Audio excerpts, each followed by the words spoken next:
ભાવનગર શહેરમાં hit and રનની ઘટના બની હતી। ભાવનગર શહેરના લીલા સર્કલથી સિદ્સત જવાના રસ્તા પર આવેલા જગદીશ્વર સોસાયટી નજીક બન્યો હતો બનાવ। નંબર પ્લેટ વગરની સ્વિફ્ટ કારના ચાલકે બે એક્ટિવા સવાર વ્યક્તિઓ અને બે રાહદારીઓને લીધા હતા હડફટે।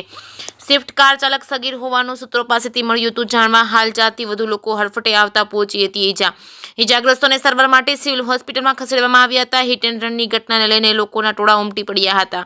કાર ચાલક અકસ્માત સર્જીને થયો હતો ફરાર। જે કેસની ગુજરાતી સાથે હિરેન ભાયાણી ભાવનગર। રાજુભાઈ મિસ્ત્રી બોલ્યા। રાજુભાઈ શું બનાવ બન્યો છે? સાઈડમાં ઘરના બૈરા છોકરી ઊભા થા અને મારા ઘરનાને ઉડાડ્યા। એ અત્યારે જવાબ આપી શકતા નથી અને પોલીસ સ્ટેશનવાળા જવાબ અમારો ફોન ઉપાડતા નથી। કઈ જગ્યાએ બનાવ બન્યો છે? અત્યારે અહીંયા કેવો સ્કૂલની સામે સિત્સર રોડ ભાવનગર વાણંદ સોસાયટી પાસે। કઈ ગાડી છે કાકા? એક્ટિવા।